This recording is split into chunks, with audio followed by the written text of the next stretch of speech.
qiraatun, hanya sekedar baca saja, ya. Hanya sekedar baca saja, tapi tidak menuntut kita untuk memahaminya, ya. Tidak menuntut untuk memahaminya. Anda boleh setelah tahajud misalnya menunggu datangnya fajar dengan memperbanyak bacaan Quran, sekalipun tidak membaca artinya atau tidak memahaminya. Masya Allah, Allah sediakan pahala yang begitu melimpah bagi orang yang senang baca Quran. Bayangkan baru sekedar baca saja, sekedar baca, Nabi sudah menyatakan minimal pahalanya setiap hurufnya 10 kebaikan. At-Tirmidzi nomor hadis 2910. Man qara'a harfan min kitabillah, siapa yang baca itu satu huruf saja dari kitab Allah, satu huruf saja, falahu asyru hasanat, dia akan dapatkan 10 kebaikan.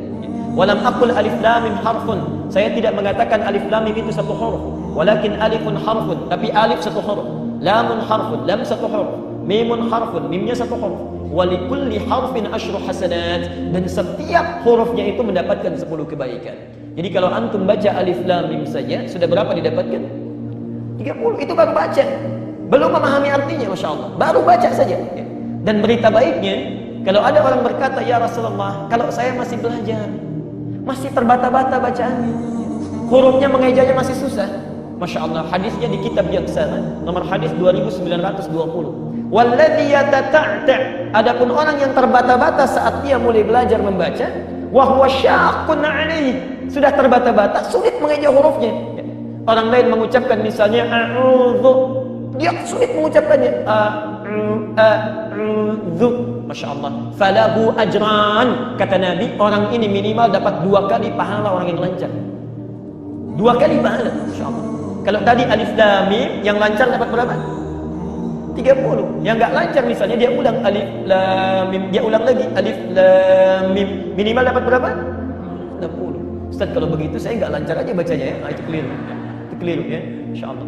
Itu maksudnya setiap kali dia mengulang dia dapat pahalanya. Ya, setiap mengulang tambah lagi, setiap mengulang tambah lagi.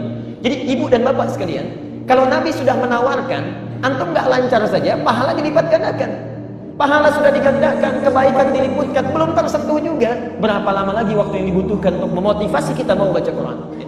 Abdullah bin Amr bin As radhiyallahu anhu meriwayatkan sabda Nabi SAW, yuqalu li sahibil Quran, iqra' wartaki warattil kama kunta turattilu fid dunya, fa inna manzilaka inda akhir ayatin taqra'uha. Dikatakan kepada para pembaca Al-Quran, ini belum bicara masalah penghafal ya, ini hanya pembacanya saja, rutin setiap hari baca. Yang pernah saya bilang, coba praktekin satu hari 10 ayat minimal, gitu kan?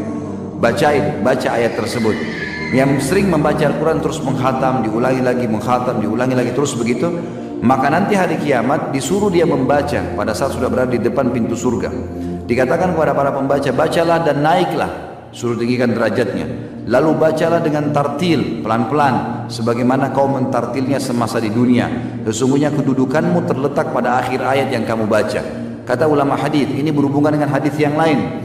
Nanti ada riwayat juga menjelaskan kalau dia sudah sampai pada derajat surga Firdaus, dia terus ngaji nih, satu ayat mengangkat 1 derajat sampai dia tiba di surga tertinggi, diangkat terus sama Allah dengan tartil ayat yang dia bacakan. Begitu tiba di surga Firdaus yang paling tinggi, baru dikatakan, berhentilah, ini kedudukan kamu di akhir ayat yang kamu baca. Itu maksudnya. Jadi seringlah membaca teman-teman sekalian, baca Al-Quran, jangan biarkan waktu kosong. Bahkan saya pernah praktekkan dan berhasil. Lagi di lampu merah bisa baca Quran. Naik motor, bisa naik motor. Saya berapa kali naik motor, selalu kalau pagi talim naik motor, bisa buka program HP, lagi di lampu merah buka, baca Al-Quran.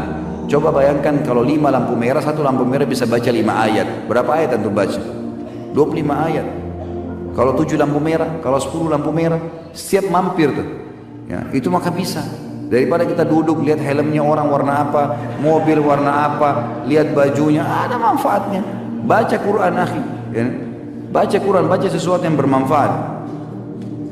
Dikatakan dalam riwayat yang lain, hadis riwayatkan oleh Al-Haythami dalam Majma' dan At-Tabarani juga dalam Al-Kabir dan Awsat, dan diriwayatkan hadis ini juga oleh Ahmad bin Hanbal, Yahya bin Ma'in, An-Nasai, semuanya mengatakan hadis ini hasan.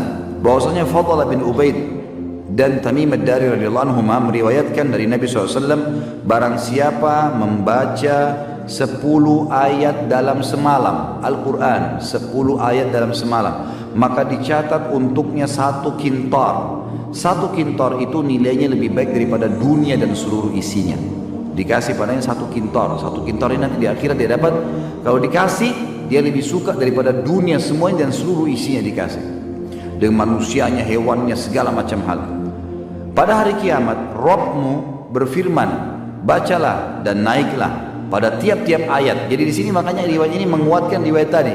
Kalau sebenarnya bukan para penghafid, bukan hafid Quran ini punya derajat lain lagi, derajat yang sangat luar biasa, yang suka baca Quran aja nih. Lalu dikatakan setelah dikasih 1 kintor hadiah untuk dia, lalu kemudian disuruh baca ayat-ayat yang biasa dia baca 10 ayat per hari itu.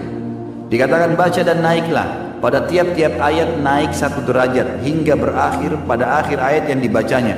Allah berfirman pada hamba tersebut, peganglah, bertahanlah. Hamba mengatakan dengan tangannya, ya Rabb, engkau lebih tahu. Maka dia berfirman, pada keabadian inilah, pada kenikmatan inilah. Jadi maksudnya disuruh berhenti, sudah berhenti baca. Dia tidak tahu dia sudah sampai derajat yang mana nih. Lalu dia mengatakan, ya Rabb, terserah kamu. Kalau suruh berhenti ya berhenti, kalau suruh baca ya baca. Ayat yang biasa dibaca di dunia. Jadi kalau makin sering khatam berarti makin banyak yang kita baca kan. Makin tinggi derajatnya. Sampai di derajat surga Firdaus dia tidak sadar. Lalu Allah mengatakan, disinilah keabadian, disinilah kenikmatan yang kau dapatkan. Maka masuk surga Firdaus hanya membaca 10 ayat per hari. Bayangin tadi kalau kayak kasus lampu merah, lagi antri mau bayar parkiran. Banyak kasus ini, banyak kasus. Antri mau wudhu, orang lagi antri 5 orang nunggu. Tak usah lihat orang gulung celana, orang pakai sendal apa, buka HP baca Quran. Sesuatu yang bermanfaat teman-teman. Jangan mulai sekarang harus ubah persepsi kita yang selalu malas-malasan nih. Karena kalau kita nggak paksain diri, nggak buatin program, kita nggak masuk dalam firman Allah. Walladzina jahadu fina lanahdiyannahum subulana. Orang yang berusaha menuju ke jalan-jalan kami, kami akan pandu ke jalan-jalan kami. Kata ulama tafsir, yang dimaksud dengan kami akan pandu ke jalan-jalan kami, kalau seseorang sudah memaksakan dirinya untuk masuk ke dalam sebuah program ibadah, nanti Allah akan buat dalam program itu, dalam ibadah itu banyak program yang lain. Seperti kasus seringnya dia baca Quran misalnya. Mungkin kalau antum belum pernah coba baca Quran deh. Antara azan dari kamu coba baca Quran misalnya. Nanti kalau kita rutinkan, Allah akan mudahkan kita punya ide-ide baca Quran. Seperti tadi saya bilang, di lampu merah, lagi nunggu wudu, ada muncul ide di situ. 1000 program akan keluar nanti. Tiba-tiba kita berpikir bagian Al-Quran, tiba-tiba ini, tiba-tiba itu, banyak hal. Nanti mungkin kalau sudah sering dibaca terprogram lagi untuk menghafalnya dan seterusnya. Seringnya kita bersedekah akan membuat lahirnya program-program di sedekah itu. Tanpa kita, mungkin orang lain tidak pernah terfikir, kita pun tidak terfikir. Tapi akan muncul ide di situ. Sama dengan puasa, sama dengan zakat, sama dengan segala hal. Kalau kita sudah biasa buat program di situ, akan datang program-program yang Allah Azza wa Jalla mudahkan.